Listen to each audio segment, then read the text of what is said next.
भोपाल से प्रस्तुत हैं प्रादेशिक समाचार। नमस्कार, समाचारों के साथ मैं जितेंद्र रघुवंशी। पहले मुख्य समाचार। राष्ट्रपति ने कहा कि बड़े लक्ष्यों को प्राप्त करने के लिए उच्च शिक्षा संस्थानों की गुणवत्ता में सुधार करना महत्वपूर्ण। प्रदेश में दबंगों से छीनी गई भूमि आंगनवाड़ी, स्कूलों और गरीबों को प्रदान की जाएगी।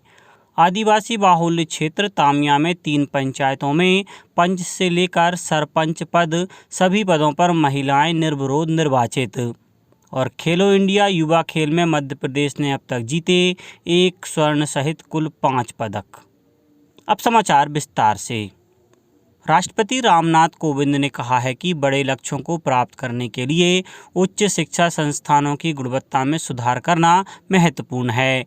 राष्ट्रपति भवन में केंद्रीय विश्वविद्यालयों के कुलपतियों और राष्ट्रीय महत्व के संस्थानों के निदेशकों के 2 दिवसीय सम्मेलन का उद्घाटन करते हुए श्री कोविंद ने कहा, हमें दुनिया में सर्वश्रेष्ठ के लिए मानक स्थापित करने चाहिए।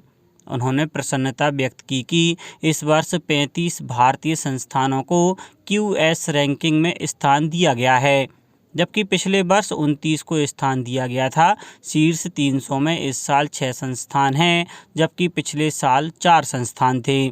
श्री कोविंद ने कहा कि प्रभावशाली युवाओं को बदलने की उच्च शिक्षा संस्थानों की एक बड़ी जिम्मेदारी है और इसके लिए हमें उनकी आकांक्षाओं को पूरा करने की ज़रूरत है, क्योंकि वे जीवन के विभिन्न क्षेत्रों में भविष्य के नेता हैं। राज्य सरकार ने प्रदेश में संचालित और कोरोना लॉकडाउन के दौरान बंद रही प्राइवेट बसों के मालिकों को देय मासिक वाहन कर में 130 करोड़ रुपए की छूट देने का निर्णय लिया है। राज्य मंत्रिमंडल की कल हुई बैठक में दबंगों से छीनी गई भूमि को आंगनबाड़ी, स्कूलों और गरीबों को प्रदान करने का निर्णय लिया गया है। मुख्यमंत्री श्रमिक सेवा प्रसूति सहायता योजना में भी संशोधन किया गया है। इसमें पहली जांच के बाद रजिस्ट्रेशन हो जाएगा। अब विभाग बाकी की जांचों को मॉनिटर कर गर्भवती महिला को बुला सकता है। सरकार का कहना है कि 4 जांचें मातृ शिशु मृत्यु दर में कमी लाने के लिए अति आवश्यक है। मंत्रिमंडल ने दतिया जिले में 330 मेगावाट सौर ऊर्जा लगाने, सड़क सुरक्षा पर 3 सदस्यीय समिति गठित करने जैसे कई अन्य फैसलों को भी मंजूरी दी। सागर जिले में कलेक्टर दीपक आर्य ने अभिनव पहल की है। उन्होंने सभी अधिकारियों से स्वयं की वाटर बॉटल लेकर चलने की अपील की है।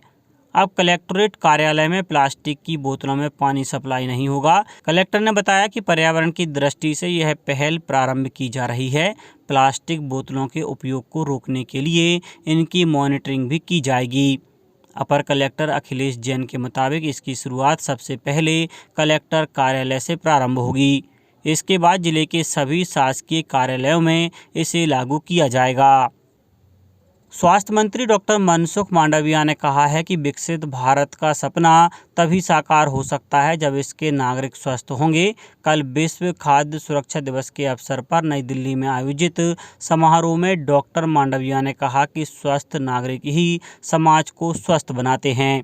इस अवसर पर डॉक्टर मांडविया ने आयुर्वेद आहार के लिए लोगो जारी किया। उन्होंने कहा कि इससे आसानी से पहचान करने और स्वास्थ्य तथा आरोग्य सुरक्षा के लाभ उपलब्ध कराने के लिए आयुर्वेद आहार की अनूठी पहचान बनाने में सहायता मिलेगी। स्वास्थ्य मंत्री ने इस अवसर पर खाद्य सुरक्षा और भारतीय मानक प्राधिकरण FSSAI के राज्य खाद्य सुरक्षा सूचकांक FSSI का भी विमोचन किया। इसका उद्देश्य खाद्य सुरक्षा के 5 मानकों के आधार पर राज्यों के प्रदर्शन का आकलन करना है। आयुक्त राज्य निर्वाचन आयोग श्री बसंत प्रताप सिंह ने सभी कलेक्टर एवं जिला निर्वाचन अधिकारियों को नगरीय निकाय निर्वाचन के लिए आवश्यक सुरक्षा प्रबंध सुनिश्चित करने के निर्देश दिए हैं। राज्य निर्वाचन आयोग द्वारा नगरीय निकायों के आम निर्वाचन 2022 के लिए निर्वाचन का कार्यक्रम 1 जून 2022 को जारी किया गया है। उन्होंने कहा है कि स्वतंत्र, निष्पक्ष एवं शांतिपूर्ण चुनाव कराने के लिए समय समय पर जारी निर्देशों का पालन सुनिश्चित करें। आयुक्त श्री सिंह ने कहा कि नगरीय निकायों अथवा संबंधित नगरीय क्षेत्रों एवं वार्ड में अग्नेय शस्त्रों एवं घातक हथियारों को लेकर चलने पर प्रतिबंध लगाया जाए। ऐसा प्रतिबंध चुनाव परिणाम घोषित होने तक प्रभावशील रखा जाए। यदि किसी व्यक्ति द्वारा अपने शस्त्र का दुरुपयोग कर लोक सुरक्षा या लोक शांति भंग किए जाने की आशंका हो तो आर्म्स एक्ट 1959 में शस्त्र अनुज्ञप्ति निलंबित कर उसका शस्त्र निकटतम थाने में जमा कराया जाए। छिंदवाड़ा जिले के ठेठ आदिवासी बाहुल्य क्षेत्र तामिया ने लोकतंत्र और समन्वय की मिसाल पेश की है। तामिया विकासखंड की 3 पंचायतों में पंच से लेकर सरपंच पद तक सभी पर महिलाओं का राज होगा। इनमें परिसीमन के बाद अस्तित्व में आई 2 पंचायतें मोहली माता और घाना कोड़िया और बिछुआ ब्लॉक की एक पंचायत लोहार बतरी शामिल है। ग्रामीणों ने 3 पंचायतों में पंच और सरपंच के पद पर सर्वसम्मति से निर्विरोध निर्वाचन किया है। इन तीनों ही पंचायतों की आबादी 1000 से ज़्यादा है। जयपुर में CII द्वारा आयोजित 7R rethink, reuse, reduce, refuse, refurbish, recover और रिसाइकिल कार्यक्रम में पश्चिम रेलवे रतलाम मंडल पर स्थित बैगन डिपो शंभूपुरा को सिल्वर रेटिंग प्रदान की गई है। Rajasthan state pollution control board के चेयरमैन सुधांश पंत ने रतलाम के मंडल यांत्रिक इंजीनियर PK मीना और सहायक मंडल यांत्रिक इंजीनियर बैगन डिपो शंभूपुरा पंकज विजय को प्रदान किया। बैगन डिपो शंभूपुरा सिल्वर रेटिंग प्राप्त करने वाला भारतीय रेलवे का पहला बैगन डिपो है। आज़ादी के अमृत महोत्सव के अंतर्गत सार्वजनिक क्षेत्र के सभी बैंकों द्वारा आज व्यापक क्रेडिट कार्ड आउटरीच कार्यक्रम का आयोजन किया जाएगा। जिला स्तर के इन कार्यक्रमों का समन्वय सार्वजनिक क्षेत्र के सभी बैंकों तथा राज्य स्तरीय बैंकर समितियों द्वारा किया जा रहा है। इन कार्यक्रमों का उद्देश्य बैंकिंग सुविधाओं को कर्मचारियों और ग्राहकों तथा आम जनता की अधिकतम भागीदारी के साथ देश के सभी हिस्सों में ले जाना है। खेलो इंडिया युवा खेलों में मध्य प्रदेश 1 स्वर्ण, 2 रजत, 2 कांस्य सहित कुल 5 पदकों के साथ पदक तालिका में 18वें स्थान पर है। वहीं हरियाणा ने अब तक 16 स्वर्ण, 13 रजत और 20 कांस्य पदक जीतकर पदक तालिका में पहला स्थान बरकरार रखा है। महाराष्ट्र 13 स्वर्ण, 14 रजत और 14 कांस्य पदक जीतकर दूसरे स्थान पर है। मणिपुर 11 स्वर्ण, 3 रजत और 1 कांस्य पदक के साथ तीसरे स्थान पर है। अब बात मौसम की। मध्य प्रदेश में मई का दूसरा और तीसरा हफ्ता सीजन में सबसे ज़्यादा गर्म रहा। इसके आगे नौतपा भी फीका पड़ गया। प्री मानसून की दस्तक ने नौतपा के दौरान लोगों को राहत तो दी, लेकिन इसके बाद फिर से सूरज के तेवर सख्त होने लगे। पारा एक बार फिर 46 डिग्री सेल्सियस के पार पहुंच गया है। भोपाल और इंदौर भी खूब तपे। मौसम वैज्ञानिक PK साहा ने बताया कि 3 दिन तक टेम्परेचर में इसी तरह 1 से 2 डिग्री तक उतार चढ़ाव रहेगा। इसके बाद राहत मिल सकती है, यानी प्रदेश में एक बार फिर प्री मानसून एक्टिविटी 9 जून से शुरू हो सकती है। अब कुछ समाचार संक्षेप में।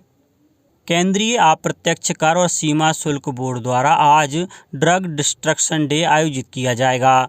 देश भर में 14 स्थानों पर लगभग 42,000 किलोग्राम नशीले पदार्थों को नष्ट किया जाएगा।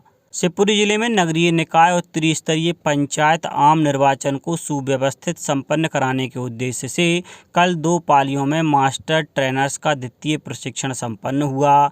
पन्ना में एक मजदूर अरविंद कौंदर को जेम्स क्वालिटी का 5 कैरेट 70 सेंट का हीरा मिला है। इस हीरे की अनुमानित कीमत करीब 25 लाख रुपए बताई जा रही है। नीमच जिले में राज्य निर्वाचन आयोग द्वारा त्रिस्तरीय पंचायत एवं नगरीय निकाय निर्वाचन के लिए प्रकाश व्यास को निर्वाचन प्रेक्षक नियुक्त किया गया है। आगरमालवा जिले में कलेक्टर ने सभी सेक्टर अधिकारियों को बरसात को ध्यान में रखते हुए 1 सप्ताह के अंदर मतदान केंद्रों पर सभी मूलभूत सुविधाएं सुनिश्चित करने के निर्देश दिए हैं। बैतूल नगरपालिका के आम निर्वाचन के संबंध में आज स्टैंडिंग कमेटी की बैठक आयोजित की गई है।